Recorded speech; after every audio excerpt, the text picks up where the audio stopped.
YouTube, welcome back to another video. Now, if you are new to this channel, recently I've been loving the Caro Kann, okay? I've been learning all the theory for the exchange variation and the advance because that's what I've been coming up against most commonly.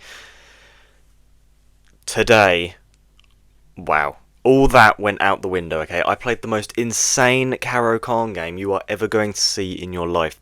There was blunders, mistakes, insane tactical finds, checkmate on the board. It was insanity, okay? If you enjoyed this video, please be sure to smash that like button and subscribe. Wow, without further ado, let's jump straight into this. Okay guys, here we go. So obviously, Caro Kann game starts with e4, c6, and we got d4 on the board, okay? So then I played d5, and now we can go a couple of ways, okay? White can exchange these pawns and we can just continue our development normally, or white can push the pawn. Now this is known as the advanced variation. It's one that's a little bit tougher at an intermediate level, which I'm obviously at, but if you know the theory, it's absolutely fine. In this position, I'll have to play c5, just immediately challenging this pawn, which is now a weakness. There are lines where white can play c3, bring the knight out, but they opt to bring the knight out before playing c3. So I then play knight to c6, again just applying as much pressure as I can to this pawn, which is a clear weakness for white. Now in this position my opponent plays a3. Now I'm not really sure why, okay, because I'm not really looking to play b4 at any point. My bishop isn't really here, so I can't really play this move. So I'm not sure what a3 does. So I'm not familiar with this move. This isn't in my repertoire. I'd never seen it before. So I played the move bishop to g4. Now, in the Caro Kann, if you can get this bishop out before playing e6, then great. But oftentimes, white wouldn't have played knight f3 yet, so you can't bring this bishop out. Because this square f5, you actually want to get your knight to it at some point in the advanced variation. So I don't know, I'd never seen a3 before, so I saw an opportunity to just get my light squared bishop out, pinning the knight to the queen. The engine doesn't like it, but I mean, what's the engine going to do about it? Absolutely nothing. We then get bishop to b5, so they do the exact same thing, and I play this move a6 immediately. Now, the engine actually wants this, and I did consider queen a5 check, but then after the knight comes out, I'm not entirely sure what the whole point was, because the bishop's defended. My queen is just sort of stranded here. I don't really know what it's doing. Maybe at some point when I take later on it will be a bit more free, but I have no idea, to be completely honest with you. So I opted for a6, just still immediately challenging this bishop, and after takes and takes I thought I was absolutely fine, because I'm just, you know, double pawns on this c-file means this d4 pawn is even weaker, because I can take, or obviously it's not my turn to take, but I could take, let's say they played here, I could then put pressure on this knight. Obviously they wouldn't do that, I'd take the queen, but just as an example, I thought we just have overwhelming pressure on this d4 pawn, so things must be good.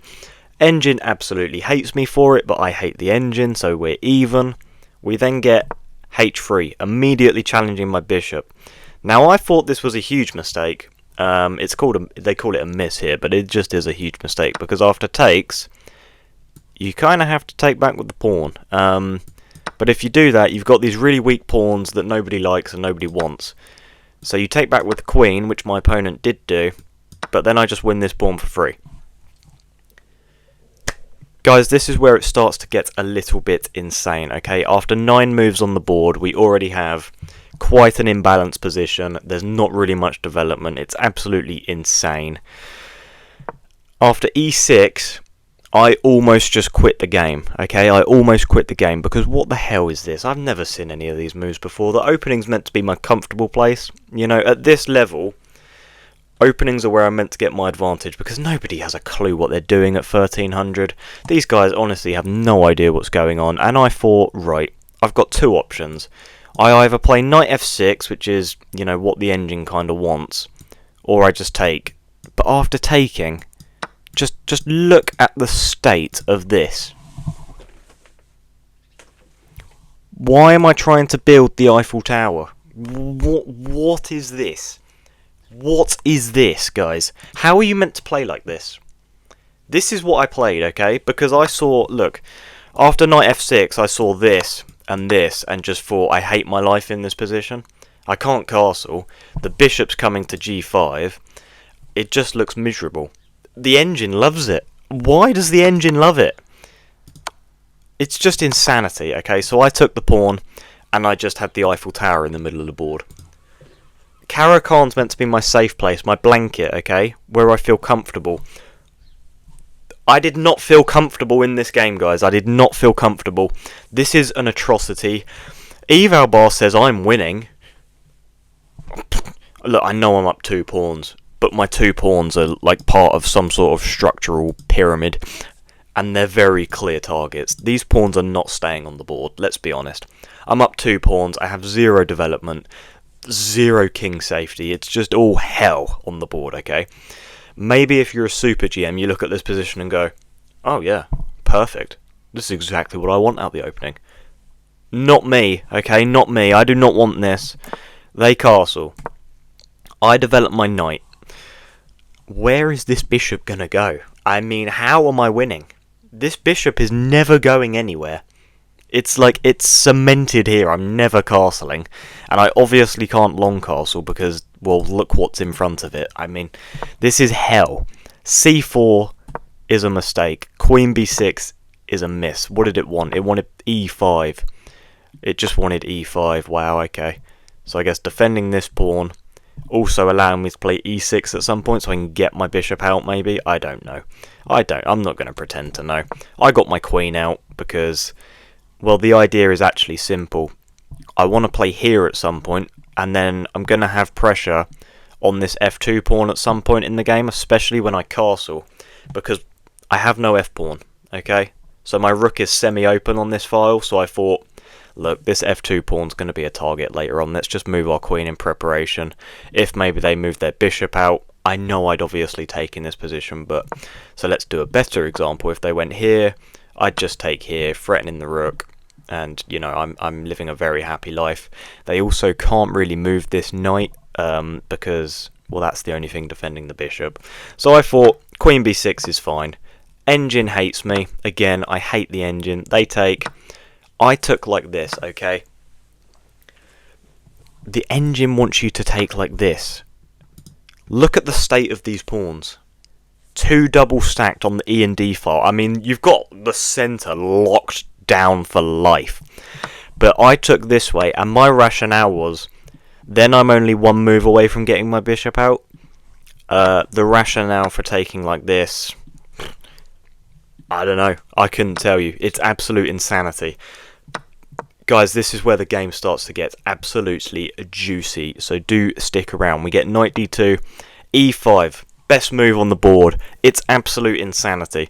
It defends this pawn. Oh, I just drew a line my bishop. It defends this pawn. I'm colouring it in right now for you guys. Defends the pawn on d4. Allows me to get my bishop out. It's a very normal looking move. I then play c5, immediately challenging this pawn because I thought, well, if takes, I'll take with a bishop and life will be good. That's exactly what happens. Knight b3, immediately challenging my bishop, so I just castle because if they take, I'm just going to move my knight somewhere and be attacking your queen. That was my plan, okay? So I played here, which is an insane blunder. It's an insane blunder, and when I tell you why, you're going to be like, well, obviously. I don't know how I missed this, okay? I missed the move knight d7. I mean, why wouldn't they play knight d7? So I'm attacking their queen, they're attacking my queen now. But obviously at the end of all this, I mean, now what do I even do? I mean, I guess I just have to come back and lose this rook as well. I mean, it's not a very pleasant position. But my opponent missed that, luckily. There's this thing called danger levels in chess. You know, I'm attacking your queen. Always look if you can attack your opponent's queen in a better way. Trust me, it will help you out drastically. They play this move, so I obviously just take the knight back. And I'm now just back to being up 2 pawns. Queen takes on e5, and then, oh my god, I blunder again. I play d3. I play d3, okay? The idea is simple. I'm just mounting pressure on this f2 pawn. But they have this move, bishop to e3. And then my whole attack is gone. I have nothing now. Like, I actually have nothing. Like, I'm up a pawn, but it's this pawn that I'm up. It's about to die. Like, it's about to die. My queen is being attacked, so they're gaining a tempo while defending my only attack. Like, I actually have nothing now. Queen b5. The idea is just to keep both these pawns defended. I know after, like, rook here, I mean, I have nothing really, but hey-ho. Queen gets attacked, so I go queen to d7. We get, rook to d1. Makes a lot of sense just attacking the pawn.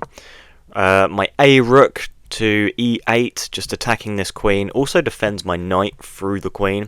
Obviously it's defended by this pawn, but this pawn is going to be a massive weakness later on. Because after they take this pawn, you know, it's really eyeing up this d-file. That's terrifying. We get queen d4, rook to f6. Now my idea with rook f6 is to put a rook on this square. And maybe threaten to take on h3 at some point with my queen. And I know you're probably thinking, well, then they just take it back. Well, not if I have a rook on this g-file, because it pins the pawn to the king. You obviously wouldn't be able to take back because, you know, you'd be in check, and that's illegal. That is illegal. We're not playing any ChatGPT moves. Go check out my ChatGPT videos on the channel, where they just spawn in rooks out of nowhere. It's good stuff. We get the rook taking on d3, of course we do, and now they have this beautiful battery eyeing up this pawn on d5. The rook and the queen are both staring at it. I only have one defender, so I play rook d8, obviously, just defending the pawn. They play bishop to c1. You know, when they played this, I actually thought, why are you playing? What does that do? Now I'm looking at it, because in the game I genuinely had no idea what this does. I presume the idea is to go bishop b2 at some point, and you're just setting up this battery, targeting this pawn, but I don't know, it's defended here. I'm going to play here. Like, it's very clear my idea is rook g6, right? I don't know what the plan is, to be honest. I play rook g6, and then they play e3, which is an inaccuracy. I play queen f5, which is the best move on the board. It obviously defends the knight, defends the pawn, applies more pressure down here. I don't know, it seems like a pretty good move to me. They play f4, which looks insane. I mean, it just looks insane, doesn't it, guys? That's an insane overextension. And it just makes my knight so much stronger. Because initially, they had a pawn on this f-file that could challenge it with a move like f3, so I'd have to move my knight. Now it's just going to control this square the whole game unless you sacrifice a rook, because you obviously have a dark square bishop, so it can never attack me on the light squares, and you have no other knights or pawns either side. So my knight is locked in there for life, okay, for life. I play rook to d6, we get rook b3, I then play this move h6 just so my king has a square to go to if they ever give a check, which they do decide to do. But now after king h7, you're never going to hurt my king, ever. In a million years. I mean, look how safe this king is. It's insane. You're never going to be able to hurt my king, ever. They play the move rook to f3, which is the best move on the board again. I'm not entirely sure why it's such a good move, but the engine loves it. Guys, we're coming to the climax of this game. This is where it gets absolutely insane. So my idea with rook c6, you might be thinking, oh, well, you're obviously just going to want to target this bishop. That's not the plan, guys, because I know they're going to defend this bishop. That is not the plan. They need to play like rook d1 here. Rook d1, queen to d1, sorry, to defend this bishop. But they don't. They play rook b1, and it just completely blunders the entirety of this game away. Because the idea of bringing the rook to c6 was never to take this bishop. It was to put my rook on this second rank. Great move. Because now, look at all this pressure we have. I mean, look at all of this. All four of our pieces are coordinated to just go absolutely destroy this man's king. He's dead. There is nothing in this position that he can do. What's the best move? Let's have a look at the engine. Rook b2. So the best move... Oh my god, and then I don't even take this bishop. It doesn't even want me to take this bishop. It wants me to play here. That's insane. That's insane. Why? Because if they go here, here, here, Queen g6, oh my god. You block, I take, here, oh my goodness. And then just rook c1. Wait, what happens now? Oh, you block and you're just dead. That's an insane line. That's an absolutely insane line. So yeah, rook c2 is absolutely crushing. My opponent plays a truly horrific move. It's not a horrific move, but it is. They play g4. Guys, always look for checks, okay? Always look for checks. How can we check this king? Right, we can go here, but then they just take, okay? And we blunder away the game completely. We can go here, but then they just take, and we blunder away the game completely. We could go here, but then we lose our queen and blunder away the game completely, okay? Right, so that's all our checks, isn't it? No, it is not. We can sacrifice the rook.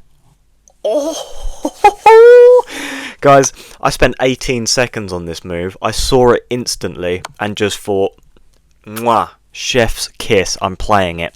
And now the reason this is so good, right, you might just be thinking, well, they just take back the pawn. But when they take back with the pawn, I take back with the queen with check. And they can't bring their king to defend this rook because of my rook that we put on the second rank. It's an absolutely glorious plan, okay? This rook being on the second rank won us the game. It's just insane. What they need to do here is like move their king to f1 or something. But even then the eval says mate in 8. You cannot avoid checkmate here. My opponent takes. I play here. And in this position... Oh wait, why is it not letting me just show the line? Oh, so yeah, takes. I took back. They went king h1. No, they didn't. They resigned after that. Okay, well, it's not showing you, but they resigned here because I'll just show you why. If they were to go here, it's mate in 1. If they go here, it's mate in 2, like this. And then, I don't know, they could block with the rook, maybe. But it's still the exact same idea. I mean, you just do this, it's just mate in 3. So an absolutely unbelievable move on the board with rook takes on g4. I mean, mwah, just chef's kiss, guys. Absolutely glorious. I can't believe I found it, okay? I can't believe I found it in 18 seconds as well. I mean, just look at that. There is just nothing they can do. I mean, this is why I've gone from 1150 to 1350 in the span of like a month and a half. I mean, just play the Caro Kann, guys. I really can't emphasize it enough. But guys, if you enjoyed this video, please be sure to smash that thumbs up button, subscribe if you are new, and I will see you in the next one. Goodbye.